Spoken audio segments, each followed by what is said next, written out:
우리 옆에 분하고 인사 나누겠습니다. 새해 복 많이 받으십시오. 앞뒤로도 하시고.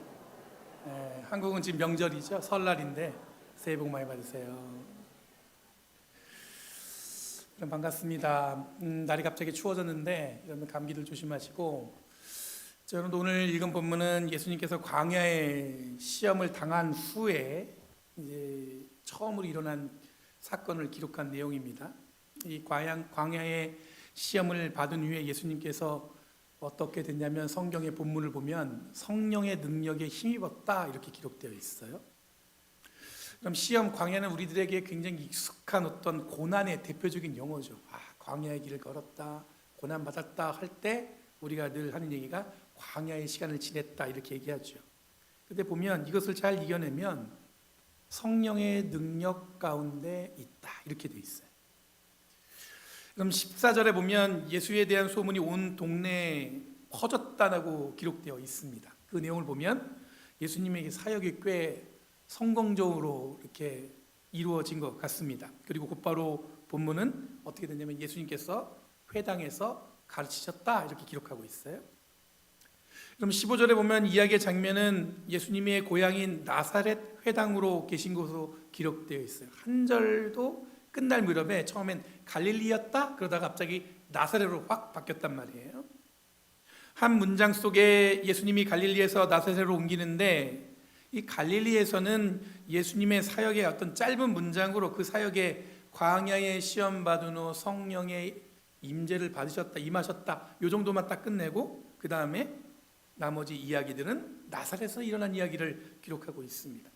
근데 앞서서 갈릴리 이야기는 짧지만 나사렛 이야기는 그렇게 간단하게 이야기가 되는 것 같진 않아요. 그럼 당시에 1세기의 회당에서 예배드리는 순서는 5가지로 진행됐습니다. 첫 번째는 쉐마, 이게 이제 히브리 말로 들으라 이스라엘 이런 말입니다. 그래서 신명기 6장 4절 9절 말씀입니다. 그 말씀을 같이 봉독을 하고 암송을 하고, 두 번째는 이 공동기도, 오늘 우리가 공동기도 드린 것처럼 쉐모나의 에스레나라는 그것을 암송을 합니다. 우린 몰라도 돼요. 유대인들이 알고 있는 내용이에요. 너무 심각하게 생각하지 말아요. 이거 난 모르는데, 몰라도 되는 겁니다. 그렇게 두 번째를 낭송을 하고, 세 번째 순서는 파라시, 즉 모세 오경을 독서합니다. 그리고 네 번째는 하프타레라고 해서 예언서를 독서를 해요. 예배 순서가 그렇게 순차적으로 됩니다. 그리고 마지막으로 드라샤, 이게 뭐냐면 본문 하나 딱 선택해가지고 그거를 설교하는 내용이에요. 이때 예수님이 오늘 이사야 61장 1절에서 2절의 말씀을 통해서 예수님이 이제는 공생애를 막 시작하는 겁니다. 광야의 시험을 마치시고 어떤 마음가짐으로 예수님이 이제 세상에 나아가서 복음을 전할지에 대해서 증거하는 내용이 바로 오늘 이사야 6장 61장 1절에서 2절 말씀을 그걸 낭독을 합니다.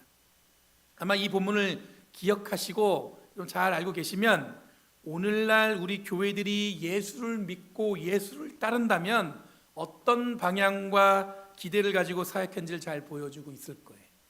교회 다니면 여러분 머릿속에는 뭐가 있죠? 이렇게 교회 다닌 사람은 이렇다, 예수를 믿는 사람은 이렇다 그럴 텐데, 그거에 대한 정리가 오늘 읽은 본문에서 잘 드러나 있어요.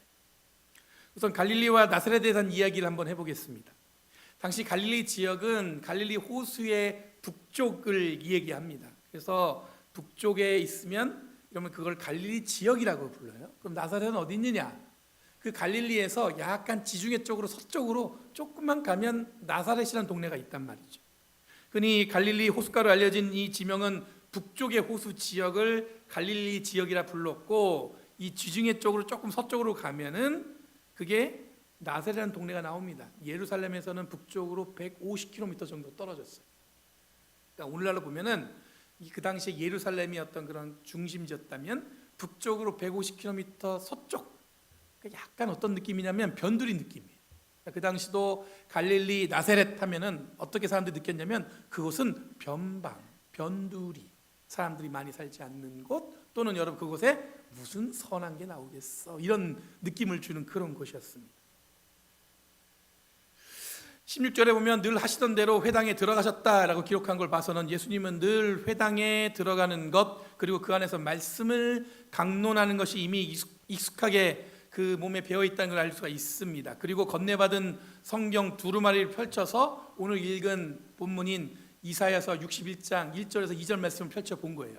당시에 랍비, 훌륭한 어떤 율법 교사를 평가하는 것은 뭐였냐면 좋은 말씀을 전하는 것도 있지만 가장 중요한 게 뭐냐면 건네받은 두루마기를 들고 슉 펼친 다음에 손가락으로 딱 집으면 그 말씀이 나와야 돼요. 지금은 여러분들 성경책 마태복음 몇 장 찾으세요. 그럼 여러분들 색임 보고 막 장을 두르죠. 안 그러세요? 여러분도 딱 펼치고 딱 하면 그 본문이 나오지? 되게 저도 당황할 때 있었거든요. 갑자기 성경을 읽을 때 색인 찾아가지고 장 찾고 이러는데 그 당시에 그 훌륭한 랍비는 뭐냐면 이사야서 두루마리를 건네받은 다음에 쭉 펼친 다음에 손가락으로 딱 집으면 그 구절이 나와야 돼. 별로 놀라지 않는 것 같아가지고 제가 설명해 드리는 거예요. 대단한 능력이죠. 그게 훌륭한 랍비의 능력이었어요. 보면 이 손가락으로 그 본문을 가르치고 나서 본문을 이야기했습니다. 이 본문은 광야의 시험을 받은 후 성령의 능력을 입어서 처음 고향인 나사렛 회당에서 선포하는 말씀 구절입니다. 앞서 말씀드린 것처럼 이 본문은 예수님이 어떤 사역을 하실지에 대해서 증거하는 내용이에요. 여러분, 주님의 영이 내리셨다. 오늘 본문의 이사야 61장 1절 2절 말씀을 본문이 이렇게 기록하고 있습니다. 주님의 영이 내게 내리셨다. 주님께서 내게 기름을 부으셔서 가난한 사람에게 기쁜 소식을 전하게 하셨다. 주님께서 나를 보내셔서 포로된 사람들에게 해방을 선포하시고 눈먼 사람에게 눈뜸을 선포하고 억눌린 사람들을 풀어주고 주님의 은혜의 해를 선포하게 하셨다. 이 구절이 예수님이 앞으로 어떤 사역을 할지에 대해서 증거하는 본문의 내용이란 뜻이에요. 이 구절에서 우리들은 한 가지 공통된 본문, 그 분모, 그러니까 그런 게 있어요. 뭐냐면 이 한 가지 공통된 이 본문 때문에 두 가지 구별된 행위로 나눠진다는 걸 볼 수가 있어요. 첫 전체 행위의 공통된 분모는 뭐냐면 주님의 영이 내렸기 때문이다. 여기서 이제 시작하는 거예요.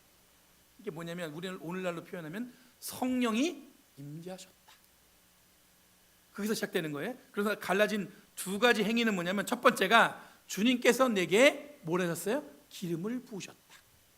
두 번째는 뭐냐면 주님께서 나를 보내셨다. 그러니까 성령 받았다 하면 여러분 두 가지 행위가 있는 거예요. 첫 번째, 주님께서 나를 어떻게 하셨어요? 기름 부으셨다. 두 번째 뭐예요? 나를 보내셨다.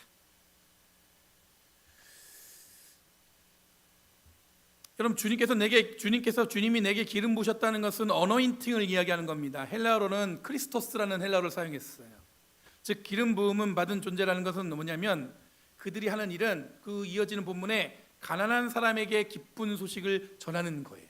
기름 부음 받은 자가 해야 될 첫 번째 행위는 가난한 자에게 기쁜 소식을 전한다. 가난한 사람은 엘레이모스 수네르라는 헬라어를 사용했습니다. 그 말은 그냥 가난한 사람, 여기서 끝나는 게 아니라 가난한 사람에게 뭘 주냐면 자연스럽게 자비로움, 즉 가난한 사람을 향한 자비의 행위, 그것을 포함한 의미가 함께 담겨져 있는 단어예요. 그러니까 가난한 자 이렇게 얘기할 때 성경에서는 뭐까지 포함하고 있어요? 그들을 긍휼하게 여기는 마음까지 포함하고 있는 거예요. 그래서 가난한 사람에게 기쁜 소식을 전했다. 그 얘기는 그들을 가난에서 벗어나도록 자비와 도움의 손길을 베풀었다까지 여러분들 연결되어져야 되는 거예요. 그러니까 가난한 자를 언급할 때 우리 어디까지 얘기해야 된다고요? 그 사람을 돌보고 그 사람을 어떻게 긍휼을 베풀었다. 여기까지 가야 되는 거예요. 두 번째, 주님께서 나를 보내셨다라는 것은 아포스톨로스라는 발음입니다. 이게 제자 할 때 아포슬 여기서 나오는 말이기도 하는데 하나님을 대신해서 그 일을 하는 대리자라는 뜻을 갖고 있습니다. 이 대리자가 하는 일은 포로된 사람에게 해방을 선포하고 눈먼 사람을 눈뜨게 하고 억눌린 사람을 갖다가 어떻게 해요? 풀어내는 것. 그리고 주님의 은혜의 해를 선포하는 일이 바로 이 대리자들이 해야 할 일입니다. 그럼 정리해 보면 예수님은 주님의 영이 내리셔서 이런 광야를 지나오신 다음 시험을 당하신 다음에 뭘 했냐면 성령이 그에게 임하셨다 돼 있잖아요. 그러면서 예수님께서 이 주님의 영이 내렸단 말이에요. 다르게 표현하면 성령의 능력을 입고 이 두 가지를 할 수 있게 되었다는데 첫 번째는 기름 받은 존재가 되었다. 두 번째는 하나님의 대리자로 보냄을 받았다. 이렇게 되었다는 거예요. 이 기름 부음 받은 존재로서 하는 일은 가난한 자에게 뭘 하는 겁니까? 기쁜 소식을 전하는 거예요. 여러분, 기름 부음 받은 존재로서 하는 일은 가난한 자에게 기쁜 소식을 전하는 것인데, 여기서 가난하다는 것은 긍휼과 자비가 필요한 모든 자, 즉 여러분들, 우리는 가난하면 물질적인 가난만 얘기하는데, 여기서 얘기하는 가난은 물질적 가난만 얘기하는 게 아닙니다. 정서적, 정신적 또는 마음이 가난한 자들 포함해서 총체적으로 부족한 것을 느끼는 자들. 세상이 바뀌어도 부족함은 늘 느껴지잖아요, 그렇죠? 뭔가 채워지지 않는 목마름이 우리의 삶에 있잖아요. 그런 자들에게 기쁜 소식을 전한다, 그런 뜻이에요. 그리고 완벽하다고 부를 수 없는 자들, 또는 이런저런 이유로 소외되거나 주목받지 못하는 자들, 그들도 다 포함돼서 그들에게 어떻게 해요? 기쁜 소식을 전하라. 그들에게 기쁜 소식을 전하며 그들의 마음을 붙들어주고 위로하고 그들의 마음을 다듬어주는 일을 하는 것, 그것을 포함하고 있습니다. 보냄받은 자로서 하는 일은 포로된 사람을 해방시켜주고 눈먼 사람을 눈뜨게 하고 억압받은, 억눌린 사람을 풀어주는 일을 하는 것입니다. 다시 말해, 무언가에 묶여서 한 발짝도 움직일 수 없는 사람들, 보는 눈이 없어서 엉뚱한 것에 힘을 빼고 방황하는 자들, 사람들이 만들어 놓은 굴레 속에서 허우적대며 도저히 빠져나오지 못하는 사람들. 요즘에 가장 힘든 게 뭐냐면, 내가 하고 싶은 거 뭐 이런 것보다도 누가 나를 보면 어떻게 생각할까? 요거에 관심이 있잖아. 사람들이 나를 어떻게 생각할까? 이런 자들을 해방시켜 준다는 거예요. 눈을 뜨게 하고 풀어주는 일을 하는 것, 이것이 예수님께서 앞으로 하실 일이라는 것을 오늘 본문은 기록하고 있습니다. 이는 명백하게 오늘 교회가, 그리고 그리스도인들이 해야 할 일입니다. 우리는 언제나 성령 충만함을 간구합니다. 여러분, 교회 다니면서 신앙생활하면 성령 충만 받아야 된다는 얘기 듣죠? 많이 듣죠?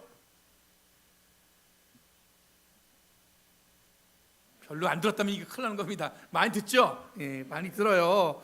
우리는 언제나 이 성령 충만함을 간구하는데, 이 성령의 능력을 하는 일은 기름 부음 받은 자가 되어서 가난한 자에게 기쁜 소식을 전하는 일을 위해서 우리가 존재한다는 사실을 기억해야 됩니다. 주님께서 우리를 보내셔서 우리에게 맡기신 일을 뭐냐면 해방시키고 눈을 뜨게 하고 풀어주는 일을 위해서 우리가 쓰임받았다는 것을 여러분들 한번 생각하셔야 되는 거예요. 아, 내가 이 일을 위해서 보냄받은 사람이구나. 그래서 예수를 믿는구나. 그럼 저에게 가장 큰 질문, 저에게 스스로 하는 질문이 있어요. 뭐냐면, 내가 목사로 산다는 의미가 뭐냐, 이거예요. 그냥 사춘기 소년도 아니고 늘 이 질문에 있어요. 너는 목사로 산다는 의미가 너한테는 어떤 의미냐? 제가 목사로 산 지 한 20년이 넘었어요. 그런데도 계속 이 질문에 묶여 있어요. 왜 아직도 저 목사님은 성장하지 못하고 저렇게 애처럼 굴까, 이렇게 생각할 수도 있는데, 어느 때보다 이 질문들은 해를 거듭할수록 저에게 굉장히 무게 있게 던져지는 질문입니다. 너는 목사로 사는 이유가 뭐냐? 그럼 지난주에 트럼프 대통령의 취임식이 있었습니다. 성공의 주교인 마리안 에드가 버드라는 목사님이 인도하는 예배에 아마 참석하고 취임식에 간 것 같아요. 그 장소가 어디냐면 워싱턴 내셔널 성당이라는 곳이에요. 굉장히 유명한 곳입니다. 교회인데 입장료를 내고 구경할 수 있어요. 그 정도로 사람들이 많이 몰리는 거예요. 아마 그 전주에 이 지미 카터 대통령의 장례식이 진행되었던 성당이기도 합니다. 이게 캐톨릭 성당은 아니고 성공회 에피스코폴 처치예요. 그때 워싱턴 DC 지역의 주교인 마리안 에드가 버드 목사님이 설교를 말씀을 전했어요. 근데 설교 끝부분에 이 목사님이 전한 메시지는 이 트럼프 대통령에게는 굉장히 불편한 이야기였던 걸로 기억합니다. 굉장히 여러분들 어떻게 뭐 면전에 대놓고 대통령한테 그런 얘기를 하는 거예요. 그래서 제가 그걸 보면서, 이야, 저 목사님 대단하다, 이런 생각하면서, 불편하지만 어떤 생각이 들면 꼭 들어야 되는 이야기, 불편해도 꼭 들어야 되는 이야기들이 있죠. 그럼 이분의 설교 들으면서 저에게 다시 한번 더 무겁게 물었습니다. 너는 왜 목사로 사는가? 제가 2006년에 목사 안수를 받았습니다. 그 이후에 저희 목회 여정을 되짚어 봤어요. 처음 목사 안수 받고 전한 설교 원고가 있길래 다시 한번 읽어보았습니다. 그리고 목사를 안수 받기 전에 제가 목회를 먼저 시작을 했거든요. 개척교회에서 전도사로. 그때 교회에서 처음 설교했던 원고도 찾아서 읽어보았습니다. 어떤 나름의 어떤 추억 여행 이런 거였어요. 옛날에는 약간 부끄럽기도 하고 화끈거리기도 하고 어떻게 이런 얘기를 했을까 막 싶은 뭐 이런 것도 있고, 그 여정을 통해 제가 어떻게 변화해 왔는지를 확인할 수가 있었어요. 내가 어떻게 변해 왔나 지금까지. 이런 목회를 하면서 저를 가장 크게 변화시킨 건 뭐냐면, 교인들이 교회를 떠날지도 모른다는 마음에 교인들에게 듣기 좋은 이야기만 하는 목사로 살고 있다는 것을 제가 발견했어요. 교인들한테 좋은 얘기만 하는 거예요. 딱 듣기에 좋은 얘기. 어유 잘생기셨어요. 뭐 스타샷 해가지고 오늘 패션이 뭐. 제가 얘기하는 건 지금 농담이고 실제로 여러분 목사가 목사로서 해야 할 일 있잖아요. 얘기가 있잖아요. 여러분 개척교회 하다 보면, 그리고 상처나고 깨진 교회에서 목회하다 보면 한 사람 한 사람이 소중합니다. 그렇죠? 그런데 그런 분들이 교회에 남아있기를 바라는 마음에 해야 할 말을 못하고 듣기 좋은 이야기만 해온 것 같아요. 지금 제가 보니까 그런 것 같아요. 처음 목사가 되겠다고 했을 때는 예상치 못했던 일들인 것 같아서 돌아보고 더듬어 보는 김에 더 깊이 들어보려고 노력했어요. 제가 처음에는 그런 마음이 아니었던 것 같은데 더 깊이 봤어요. 봤더니 무엇이 저를 목회자로 길로 이끌었을까? 내가 왜 목사가 되었을까? 보니까 하나님의 부르심은 나에게 어떤 것일까? 이런 것까지 막 살펴봤단 말이에요. 단순히 교회를 돌보라는 것일까? 아니면 성도를 잘 돌보는 목자의 삶을 살라는 것일까? 이 생각해보면 저를 이 가슴 뛰게 했던 목사님의 말씀은 저를 인정하거나 칭찬해 주는 말씀들이 아니었어요. 여러분 가슴 뛸 때 있죠. 막 그때 가슴 뛸 때 저를 막 너는 잘생겼다, 별로 들어본 적은 없지만 이거 빵 터져야 되는데 안 했네. 그럼 잘생겼다는 걸 인정하는 걸로 제가 그렇게 뭐 너는 멋있다 뭐 이런 얘기는 들어본 적이, 그런 걸로 되는 게 아니었던 것 같아요. 그런 걸로 갔으면 안 돼요. 그냥 립서비스 잘해요. 저도 알아요 잘. 그런데 저를 가슴 뛰게 했던 거는 저에게 어쩌면 불편한 이야기를 저에게 들려줬던 그런 말씀들이 지금의 저를 여기까지 오게 한 것은 아닐까, 이런 생각이 들었습니다. 그럼 목사가 어떤 이야기를 해야 하는 것일까? 그냥 그게 듣기 좋은 이야기 말고 듣기 싫은 이야기를 하면 될까? 여러분들 불편한 이야기 하면서 막 그들의 기분이나 상태는 생각하지도 않고 내키는 대로 이야기하는 것은 그건 아닐 거잖아요. 그렇죠? 그 목사는 어떤 말씀을 전해야 할까? 기억나는 분들 있겠지만 저에게 굉장히 저는 좀 거부감을 느끼는 여러 가지 기독교 교회 안에서 유행하는 문장들이 있습니다. 개인적으로 전 가장 싫은 것 중에 기도해 보자는 말이 가장 싫어해요. 아니 목사가 기도해 보자면 왜 싫어해? 그러면 안 되잖아요. 그런데 대부분 기도해 보자는 말들은 부담스러우면 기도해 보자 그래요. 거절할 때 기도해 보자 그래요. 아유 기도해 보죠. 이거는 뭐야? 거의 노야 노. 제가 궁금한 건 뭐냐면, 우린 기도가 그렇게 중요하다고 가르치는데, 그렇게 얘기하고 생각하는데 왜 우리는 부담스럽고 어렵고 힘들면 뭐라고 얘기해요? 기도해 보죠. 그럼 마찬가지로 우리 기독교인들은 살아가는 데 있어서 정말 중요한 것과 그렇지 않은 것을 구분하며 사는 것은 쉽지 않은 것 같습니다. 이런 기독교라는 울타리를 생각보다 다양하고 교회와 목회자마다 강조하는 게 달라요. 이런 차이로 인해서 우리들은 무모하게 옳고 그름을 판단하는 경향이 있다 보니까 과연 우리들이 믿는 예수는 어떤 분이고 예수를 믿는다는 것이 어떤 의미인가에 대해서 혼란스러워하는 것은 아닌가 하는 생각이 들었습니다. 너무 사람들이 하는 얘기가 다르다 보니까 이 교회 다니는 게 어떤 건지, 교회 다니는 게 뭔지, 예수를 믿는다는 게 뭔지. 요즘에 한국은 이런저런 사건으로 복잡합니다. 그렇죠? 다른 것은 잘 모르겠고 제가 안타까운 건 뭐냐면, 이런 상황에서 교회와 목회자들이 긴 침묵으로 일관했다는 것에서 무언가 잘못된 건 아닌가, 이런 생각이 들었습니다. 그럼 사람들의 생각은 똑같을 수 없습니다. 그런데 그래도 우리들이 모두가 인정하는 이 보편적인 기준이라는 게 있어요. 그걸 통해서 삶을 우리는 정하고 판단할 수 있었습니다. 적어도 제가 기억하는 교회는 그 가치가 높았습니다. 제가 어릴 때 교회는 사람들이 그 교회가 하는 이야기에 귀를 기울였어요. 근데 요즘에는 귀를 기울이지 않아요. 그럼 적당한 예를 들어보면 한국에 가면 이 거창이라는 동네가 있어요. 거창 알아요? 거창 시골스러워요. 되게 시골이에요. 거기 가면 거창 고등학교가 있어요. 기독교 정신으로 세워진 학교 재단인데 저희 교회 전은원 장로님이 그 집안에서 세운 학교예요. 그리고 거길 졸업하셨어요. 우수한 성적으로. 맞죠? 우수한 성적으로. 여러분, 이 학교를 졸업한 사람 중 유명한 사람이 누가 있나 찾아봤더니 강동원이라는 영화 배우가 그 학교를 졸업했네요. 난 깜짝 놀랐어. 그 생긴 건 서울스러운데 학교는 저 시골 학교 나왔어요. 강동원 누군지 몰라요? 알죠? 강동원. 여러분, 이 학교에는 특별한 직업을 선택하는 10계명이 있습니다. 첫 번째, 월급이 적은 쪽으로 택하라. 둘째, 내가 원하는 것이 아니라 나를 필요하는 것을 택하라. 셋째, 승진의 기회가 거의 없는 것을 택하라. 넷째, 모든 것이 갖추온 것을 피하고 처음부터 시작해야 하는 황무지를 택하라. 다섯째, 앞다투어 모여두는 곳엔 절대로 가지 말고 아무도 가지 않은 곳으로 가라. 여섯째, 장래성이 전혀 없다고 생각되는 곳으로 가라. 일곱째, 사회적 존경을 바라는 곳으로, 바랄 수 없는 곳으로 가라. 여덟째, 한가운데가 아니라 가장자리로 가라. 아홉째, 이게 중요한데, 부모나 아내나 약혼자가 결사반대하는 곳이 있으면 틀림없다. 의심하지 말고 가라. 열째, 왕관이 아니라 단두대가 기다리는 곳으로 가라.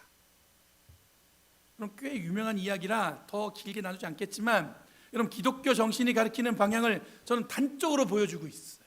교회, 기독교, 예수 믿는 거, 여러분, 이게 다 어디냐면 이 직업을 선택하는 이 10가지 안에 들어있단 말이에요. 한국에서 목회하는 목사님, 그 되게 큰 교회 목회하시는데 어쩌다가 통화할 기회가 생겼어요. 이분이 하는 얘기가 너무 요즘에 힘들다는 거예요. 왜냐하면 이제 교회 전체가 이 구구. 여러분들, 저는 보수가 나쁘지 않아요. 문제는 뭐냐면 극우가 나쁜 거죠. 진보도 나쁘지 않아요. 너무 진보이 문제인 거죠. 이 너무 극으로 대표되는 이미지에 사로잡혀서 더 이상 교회가 세상에 어떤 희망이 되는 존재가 되지 않고 있다는 거예요. 그분의 개인의 이야기지만, 이런 상황에서 목사로 살아가는 제가 나는 왜 목사로 사는가에 대해서 묻게 된 이유는 바로 이런 현실 때문에 그런 것 같습니다.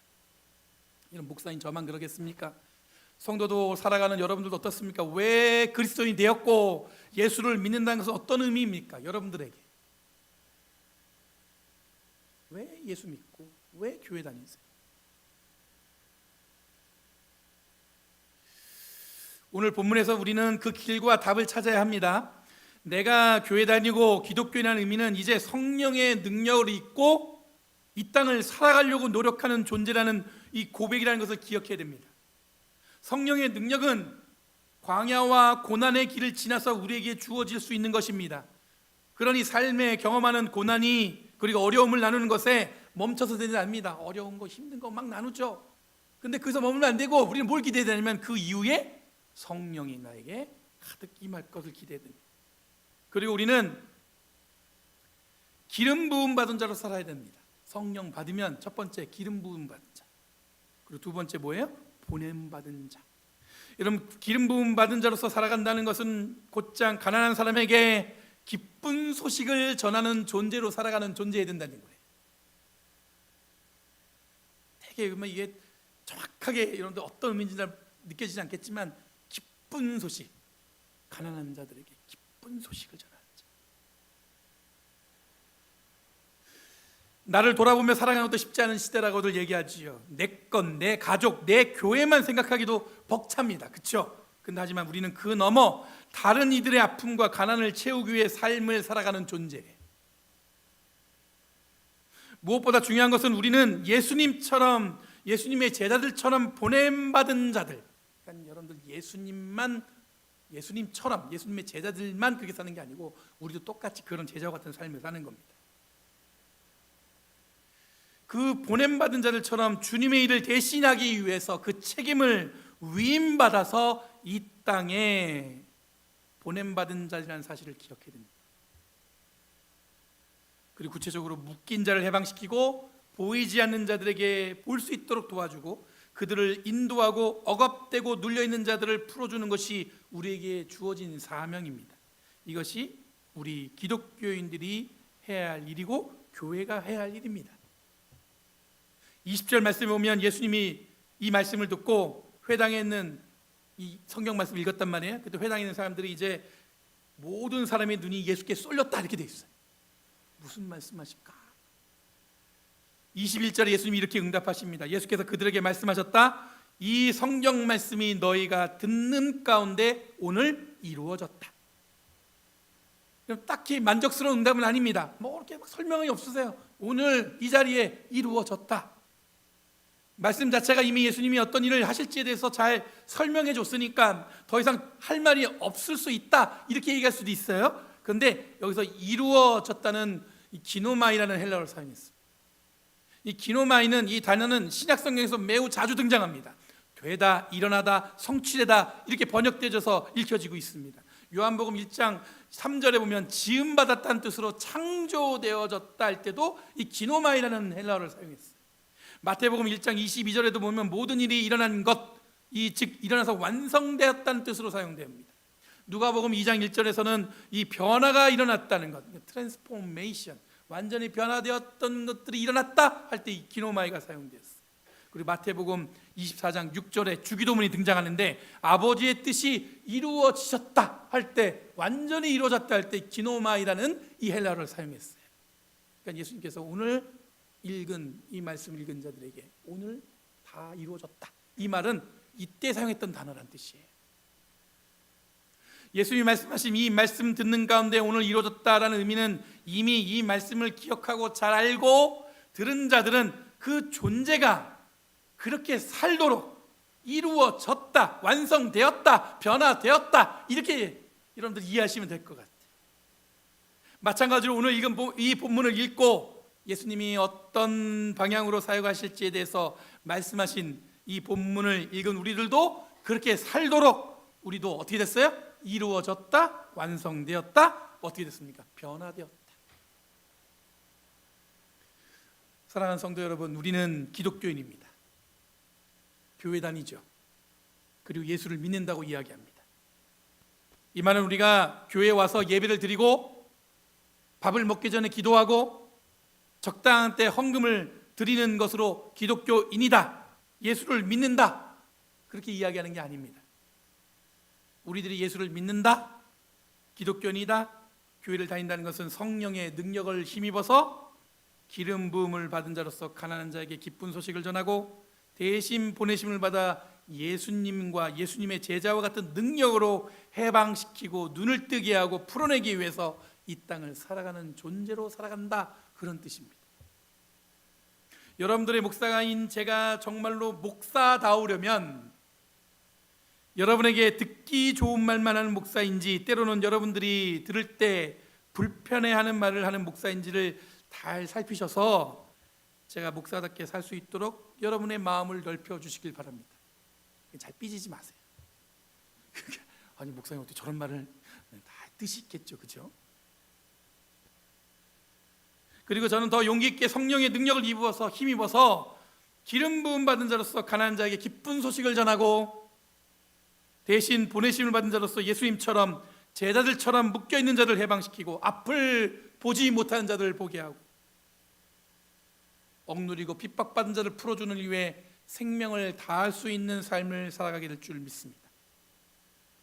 이 말씀이 오늘 이루어졌다, 이 예수님의 응답을 기억하시기 바랍니다. 언젠가는 그렇게 될 거다, 때가 되면 그렇게 되겠지, 이게 아니라 지금 오늘 이 말씀을 듣는 우리들에게 이루어지었다. 누군가가 하는 게 아니라 바로 내가 그 일을 하게 되었다, 그러므로 나는 변화되었다, 이렇게 고백할 수 있는 저와 여러분이 되길 간절히 바랍니다. 이런 삶에 함께 동행하는 저와 여러분이 되기 원합니다. 기도하겠습니다. 거룩하신 주님 감사합니다.